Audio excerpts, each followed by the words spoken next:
आज हम बनाने वाले हैं गेहूं के आटे से बहुत ही खस्ता और लेयरदार नमक पारे। ये नमक पारे आप गेहूं के आटे से झटपट से घर पर बना के तैयार कर लेंगे और एकदम लेयरदार अंदर तक सिके हुए हल्के हल्के बनके तैयार होंगे। आप देखें, मैं आपको पास से दिखा रही हूँ, बहुत ही लेयरदार और बढ़िया बनते हैं। एकदम क्रिस्पी रहते हैं। जब आप इन्हें तोड़ेंगे तो झट से टूट जाएंगे और अंदर तक ये सिक जाते हैं। तो चलिए बिना देर किए शुरू करते हैं इन नमक पारों को बनाना।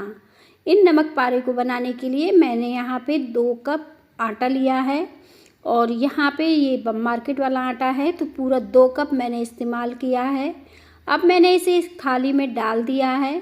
साथ में हम इसके स्वाद को बढ़ाने के लिए यहाँ पे ये तिल डाल देंगे। यहाँ पे मैंने काला वाला तिल लिया है। सफ़ेद तिल आता है, आप चाहो तो वो भी ले सकते हो। ये पूरी तरह से ऑप्शनल है, आप चाहो तो सिर्फ अजवाइन से भी इसे बना सकते हो। तो देखें, यहाँ पे मैंने दोनों चीज़ें ऐड कर दी हैं। 1 छोटी चम्मच मैंने तिल डाला, 1 छोटी चम्मच अजवाइन, और ये सारी चीज़ों को हमने एक बार मिला लेना है। साथ में अपने टेस्ट के हिसाब से नमक डाल दीजिए और सारी चीज़ों को मिक्स कर लीजिए। अब यहाँ पे देखिए सारी चीज़ें बढ़िया से मिक्स हो गई हैं आटे में, अच्छे से हमने इन्हें मिला दिया है। अब सबसे ज़रूरी चीज़ होता है कि आप मोयम कैसा लगा रहे, उसी से आपके नमक पारे एकदम खस्ता करारे बनते हैं। तो यहाँ पे आप घी का इस्तेमाल कर सकते हैं, तेल का कर सकते हैं। यहाँ पे 2 कप आटे में आपको 1/3 कप घी आराम से लग जाएगा। मोयम को हम अच्छे से हाथों से रगड़ के चारों तरफ लगा लेंगे ताकि ये पूरे आटा में अच्छे से लग के तैयार हो जाए। अब इसे इस तरह से हम चेक कर लेंगे, इसको इस तरह से बांध के देख लेंगे। तो देखें अच्छे से बंध रहा है, इसी तरह का मोयम हमें लगाना है और ये मोयम अच्छे से लग के तैयार हो गया है। तो चलिए इसका टाइट डो लगा लेते हैं। अगर आपको भी चाय के साथ कुछ नमकीन खाने का मन करता है या फिर नमकीन चीज़ अच्छी लगती है चाय के साथ, तो आप इन नमक पारे को ट्राई कर सकते हैं, क्योंकि बाहर से जो हम नमकीन वगैरह लेके आते हैं उसमें बहुत ही ज़्यादा केमिकल होता है। तो ये गेहूं के आटे के नमक पारे बना के आप स्टोर कर सकते हैं और चाय के साथ खा सकते हैं। बहुत ही मज़ेदार ये बनके तैयार होते हैं। अब देखिए मैंने इसके लिए एक टाइट डो भी लगा लिया है। ये डो अच्छे से लग के तैयार हो गया है। लास्ट में तेल या घी डाल देंगे और अच्छे से चिकना कर लेंगे। यहाँ पे 2 मिनट के लिए अच्छे से चिकना कर लीजिए। इसके बाद हम इसे ढक के रख देंगे 5 मिनट के लिए, ताकि ये थोड़ा सा सेट हो जाए। 5 से 10 मिनट के लिए इसी तरह से छोड़ दीजिए। अब यहाँ पे एक कटोरी ले लीजिए और इसमें डाल दीजिए 2 चम्मच घी। जैसे मैंने बताया, तेल घी आप कुछ भी ले सकते हैं। साथ में हम इस यहाँ पे मैदा का इस्तेमाल करेंगे, इसमें आटे का इस्तेमाल नहीं करेंगे क्योंकि लेयर अच्छे से चिपक जाए। तो यहाँ पे मैदा डाल के अच्छे से फेंट लीजिए, कुछ इस तरह से ये दिखेगा। अब डो को ले लीजिए और एक बार फिर से मसल कर तैयार कर लीजिए।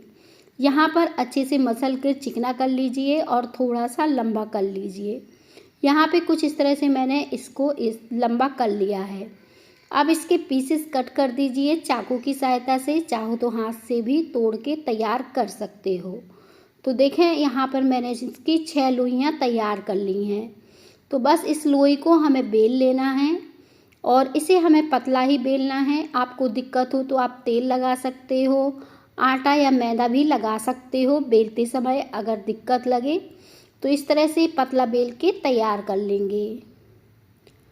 अब मैंने ये जो पीढ़ा है उड़सा जिसे कहते हैं, इसके बराबर साइज का ही बेल के तैयार किया है।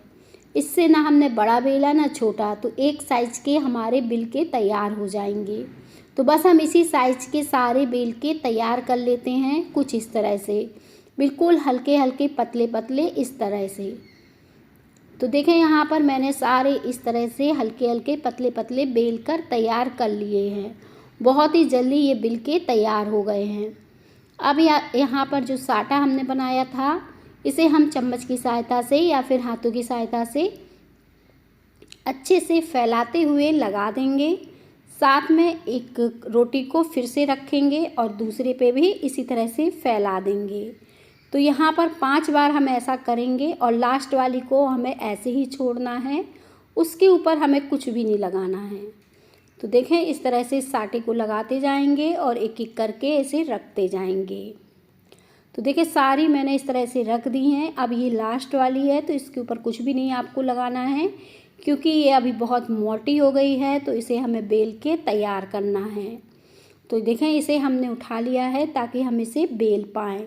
अब मैंने कुछ इस तरह से इसे बेल के तैयार किया है ताकि ये अच्छे से बिल जाए और जब हम सेकें तो ये पतले पतले हल्के हल्के बन के तैयार हों। इसीलिए मैंने इन सारों को अच्छे से बेल के तैयार कर लिया है। बहुत ज़्यादा ये मोटे नहीं रहे, अब काफ़ी पतले हो गए हैं। कुछ इस तरह से जब मैंने सारे इकट्ठे बेलन की सहायता से बेल दिए हैं।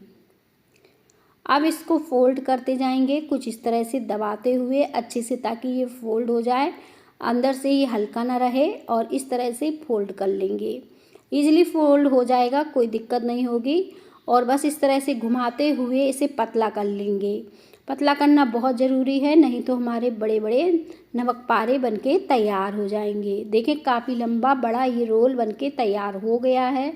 मैंने इसे बहुत ज़्यादा पतला नहीं रखा है, बहुत ज़्यादा मोटा नहीं रखा है, वीडियो में दिख रहा होगा आपको। अब इस तरह से हम इसे कट कर लेंगे। मैंने 2 भागों में पहले कट कर लिया और फिर इसके छोटे छोटे पीस पतले पतले कट कर लिए। इसे मैंने बहुत मोटा नहीं रखा है, बिल्कुल पतले पतले हल्के हल्के काट के तैयार किए हैं, ताकि ये अंदर से अच्छे से सिक जाएं और बहुत ही बढ़िया बन के तैयार हों।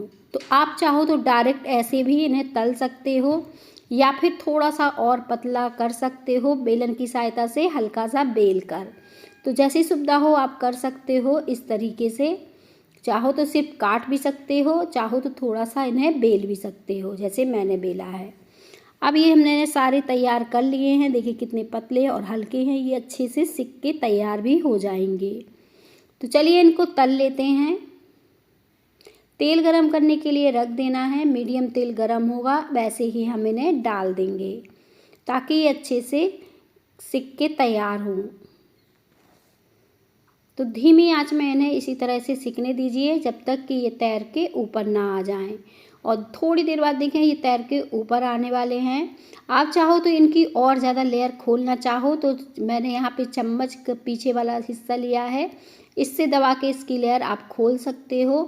पर मैंने हल्का हल्का ही इसे दबाया, बहुत ज़्यादा नहीं, और फिर इन्हें पलट दिया, क्योंकि इनमें लेयर अपने आप ही अच्छे से बन रही थी।